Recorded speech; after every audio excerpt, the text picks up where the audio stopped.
absolute honor to be here. I was born an only child into a very, very financially wealthy family.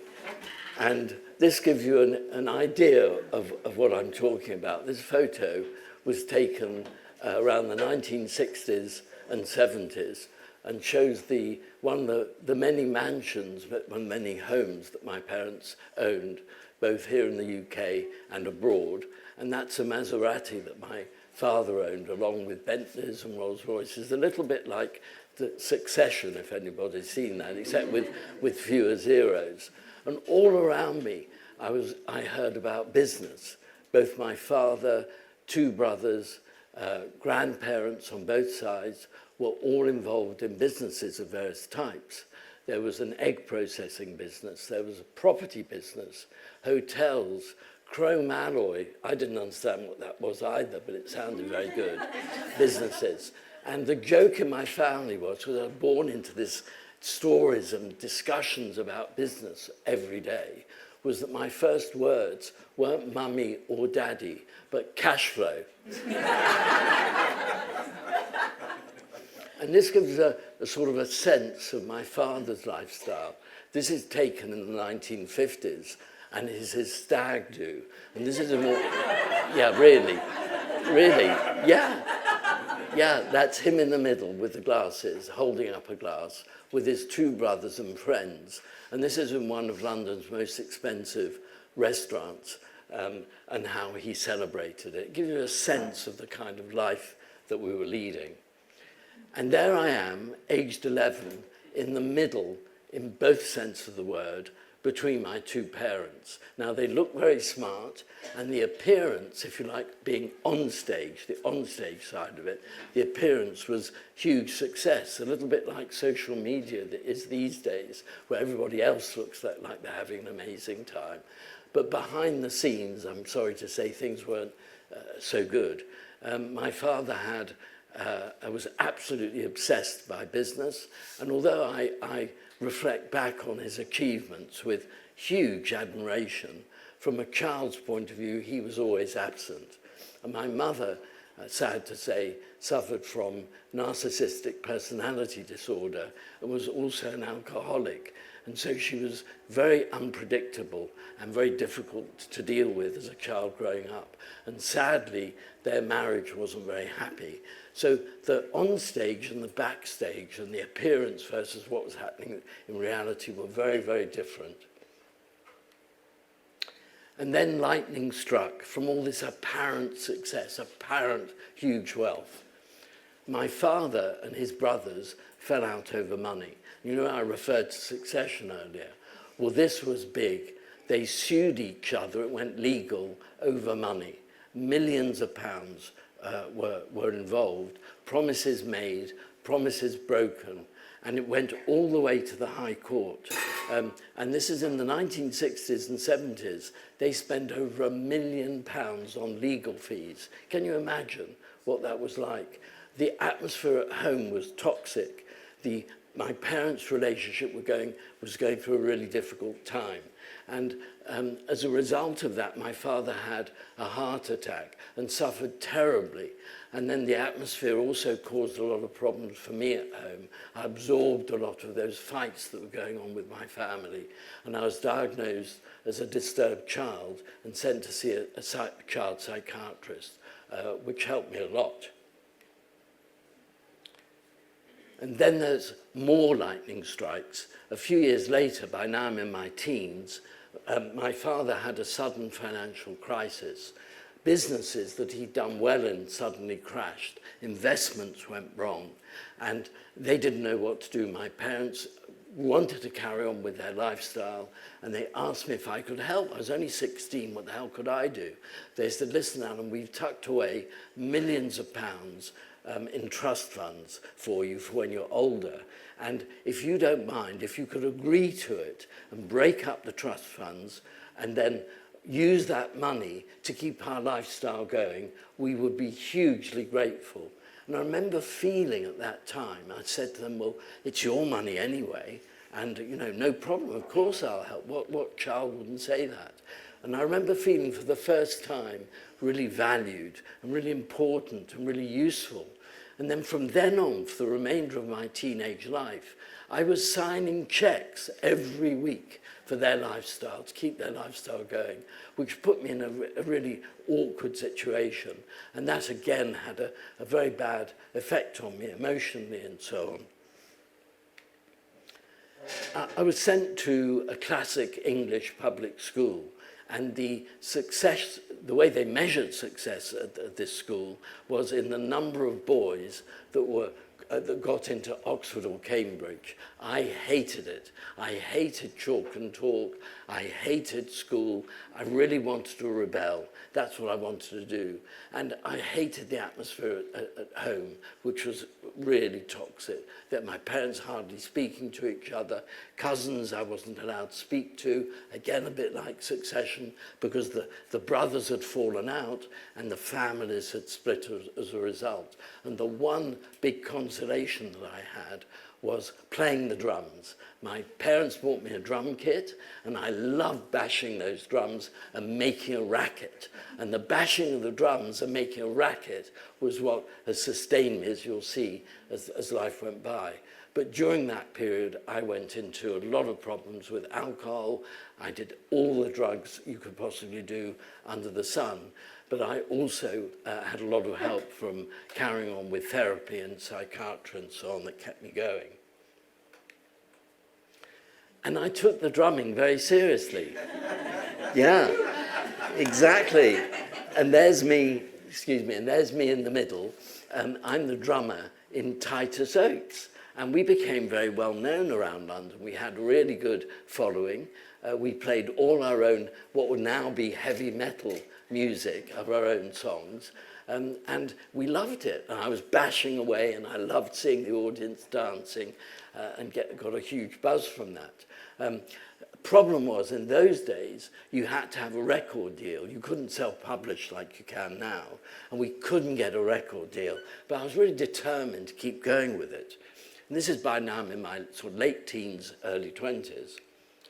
Now, with the backing and knowing that I always had a safety net of one day I'll inherit all this money, because at the time that I wrote those checks, my parents said to me, "Don't worry, Alan, we'll give you that money back. All the money from your trust funds you'll have back one day, either through our wills or one way or another, we'll give you that money back." So I felt like I had a kind of financial safety net.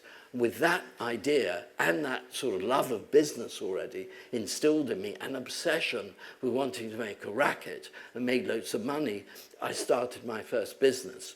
And this is a modern day photo that you can see of where my first business was. It was called Muscle Music because both I and my partner were 5'5", and that was our childish sense of humor at that time. And although now you can see its glass in front of a railway arch near Waterloo Station, in our day, this is by now the mid-1970s, we had thick wooden doors, and behind those thick wooden doors were rehearsal studios.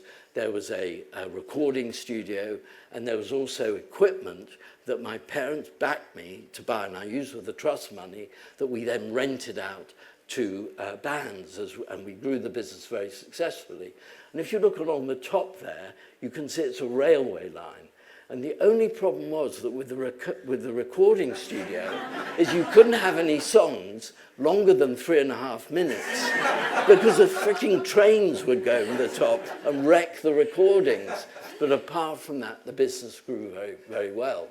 And we worked with bands like the Drifters, Iron Maiden, Frank Sinatra, Status Quo, and many, many other bands. So from a business and financial point of view, it went very well indeed.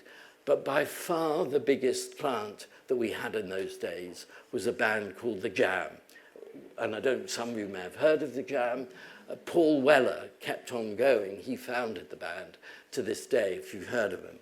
And this is me, aged about 22 or 23, as the Jam's live sound engineer, and I went on tour with them around the world for years, renting out all this sound equipment as well as mixing their sound. And it was an absolute blast. I loved it.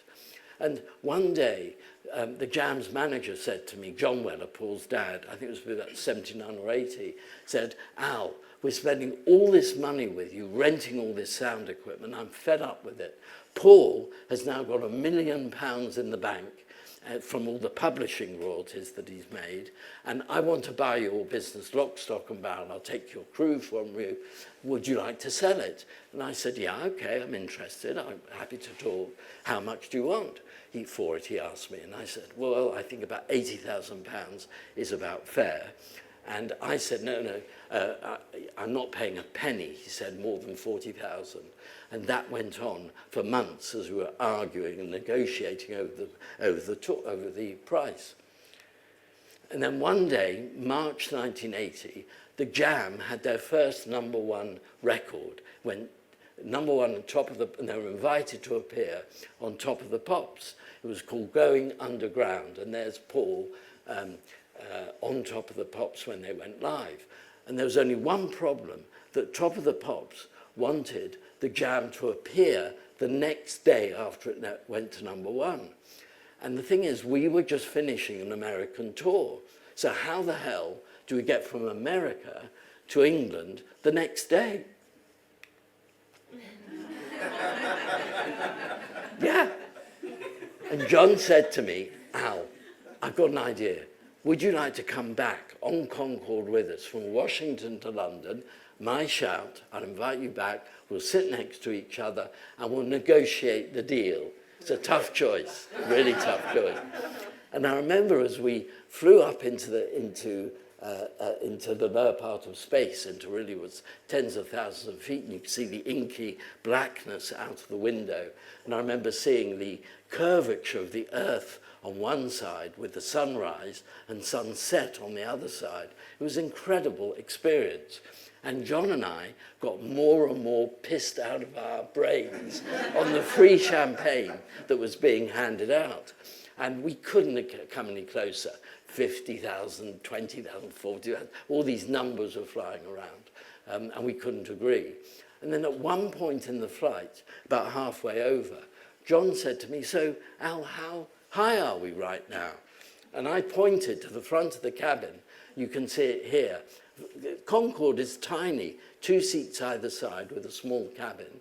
And at the front, there's a readout that shows you how high you are.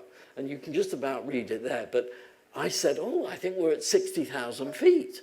And I looked at John, John looked at me, and in unison, we both said in our drunken haze, that's a good number, and we shook hands on it. Thank you. And that was my first, sorry, my nose runs when I'm nervous, sorry. And that was my first company sale. So I decided to take that money, which I guess these days would be about £500,000, and invest it in the best loudspeakers I'd ever heard in my life. This is called Turbosound. Turbosound speakers have been used by the time I heard them, at Glastonbury for many years. And I'd gone every year to Glastonbury during the late 70s and so on. And I thought, wow, the best sound I've ever heard. And I invested in manufacturing Turbosound, went into a partnership with the people who designed it. And we went on to have enormous success over the years ahead. And then lightning strikes again. My father died suddenly, and he was very young, only about 65, and he died from a massive heart attack brought about by the arguments and the legal situation that happened between him and his brothers. It was horrendous. And I'm sorry to say this, but at the time, you know, my relationship with him was pretty functional. He'd been very formal. We used to shake hands seeing each other. And as I said before, he was obsessed by money and business and so on. So from a child's point of view, there was never really an emotional connection. But by then, I discovered something that I wanted to do, a kind of therapy that I wanted to do, called primal therapy. You might have heard of it through the band Primal Scream. That was named after it. And Tears for Fears also came from Primal Therapy. And the only place you could do that was in New York.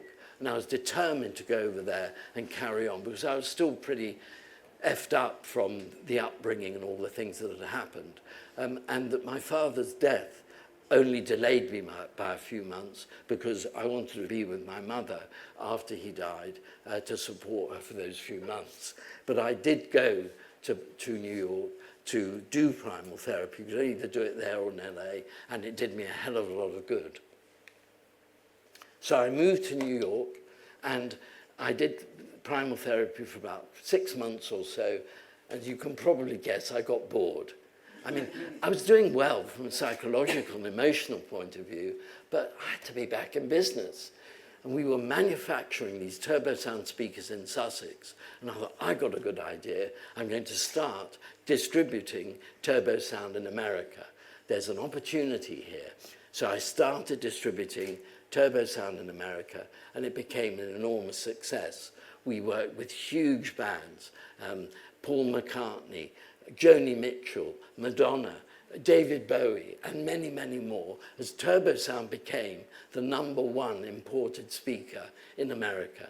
And we beat those Yanks, even in the Grand Ole Opry. And as you can see here, Carnegie Hall, yeah, with British speakers in there. And it was always on quality, never on price, because I was just as obsessed with quality and perfection as I was with making more money.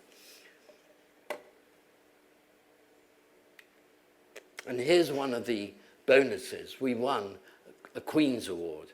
And here I am giving a talk in front of various dignitaries in front of our factory at that time.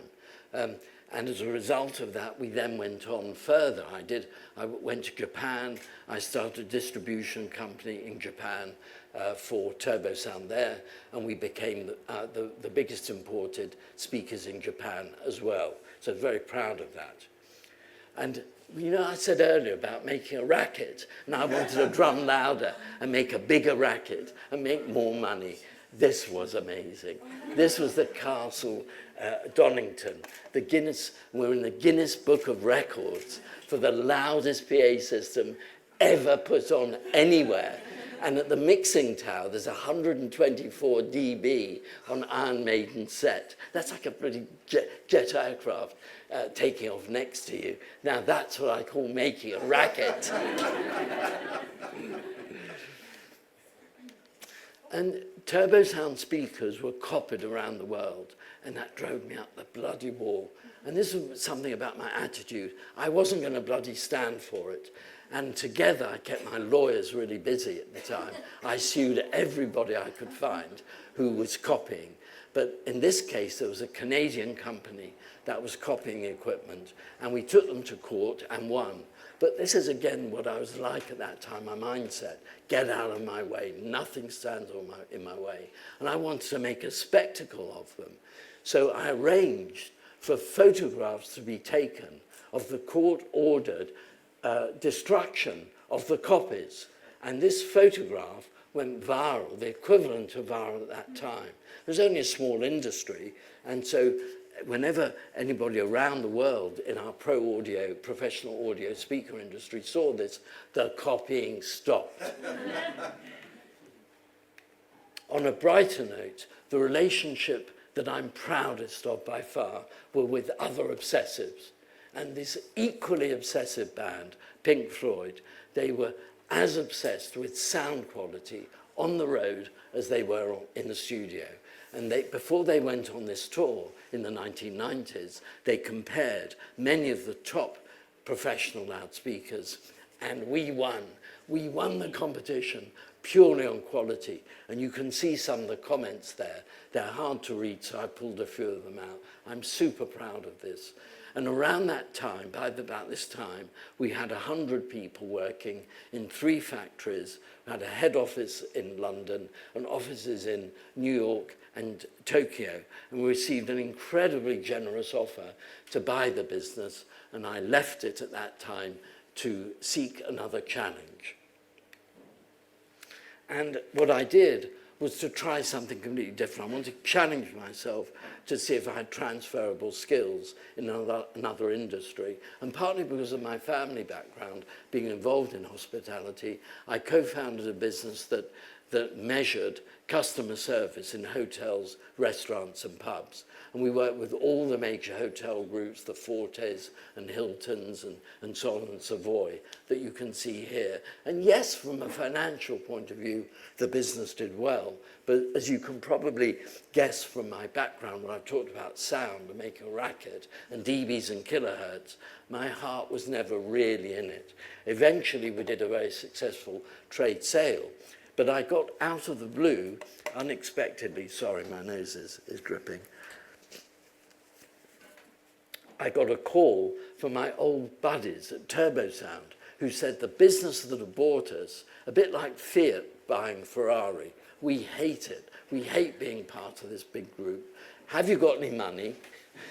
Can you come back? Can you buy us back?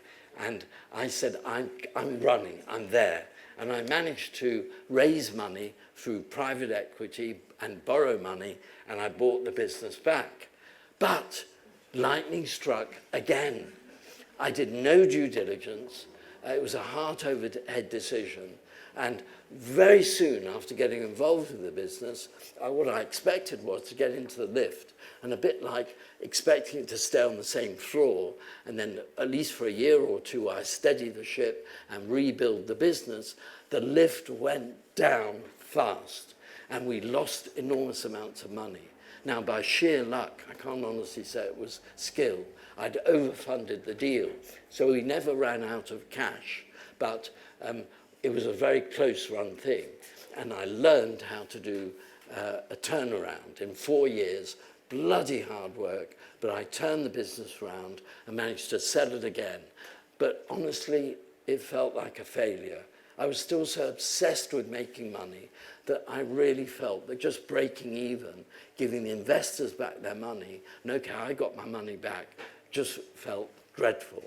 And so I was emotionally scarred. I felt very upset. I'm physically as well, very ill. And I thought, I can't do anything on my own again. And I can't do anything with others again. I'll do my own thing. And if that wasn't enough, lightning struck again. And this time, my mother died suddenly. She was also very young.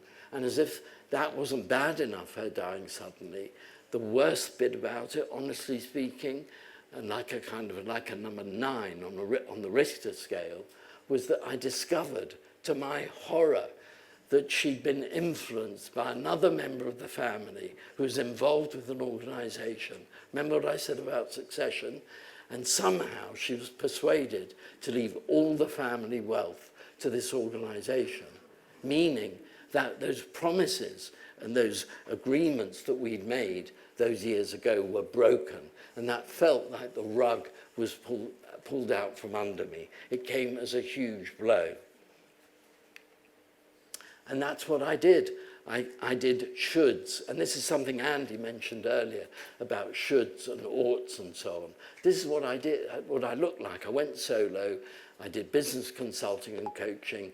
And during the noughties and tens, like a pinstripe suit and a Paul Smith shirt, and not out of place in a city boardroom, which most of my clients were still very focused on making money at that time.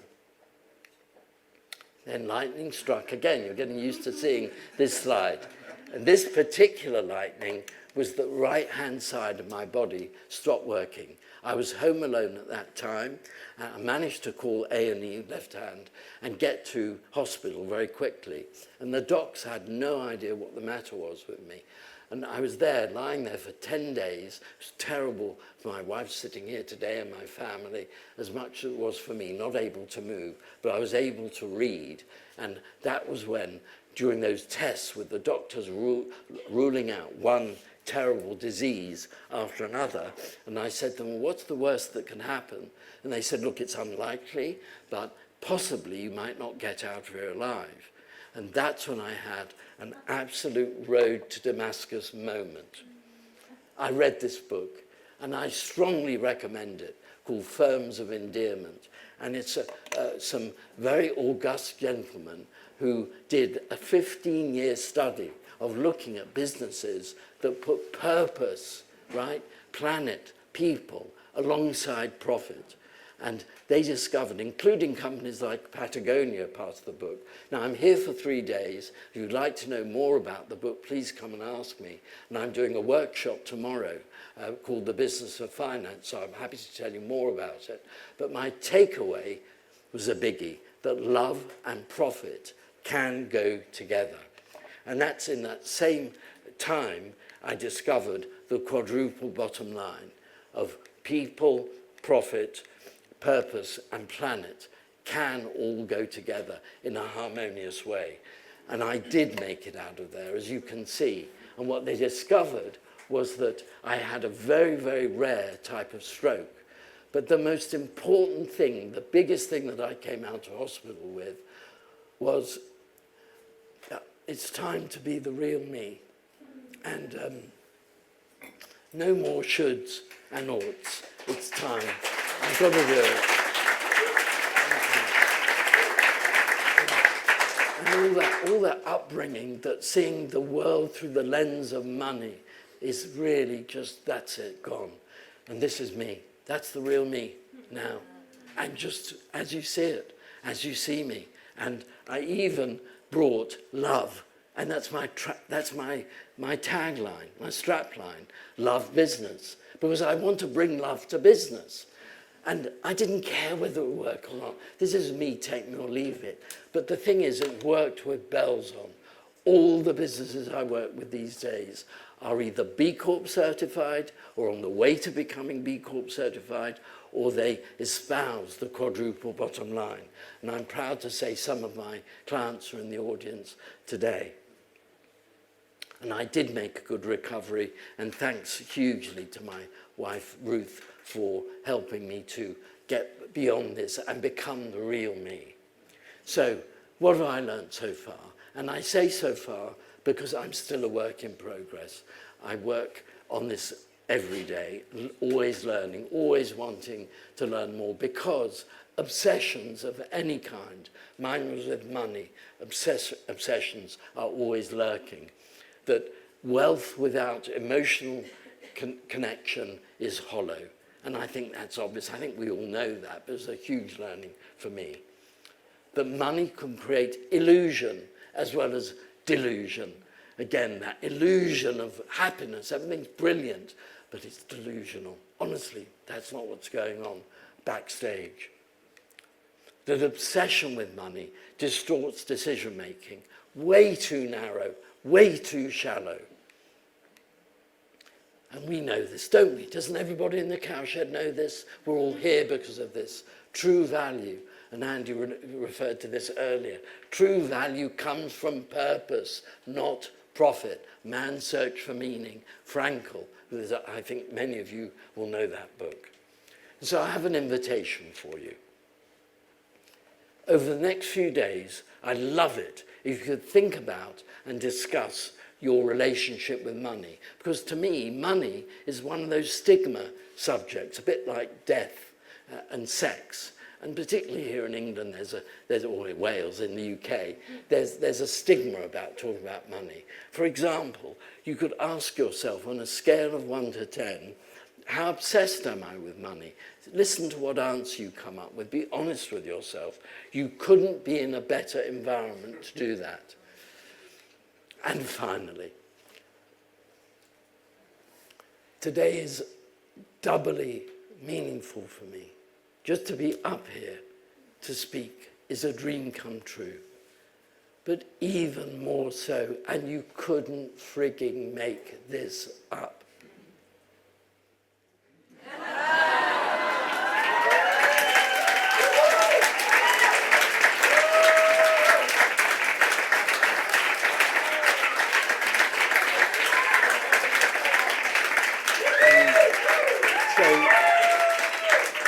So I'd like to thank Christian over there, for picking the best speakers in the world for the best event in the world.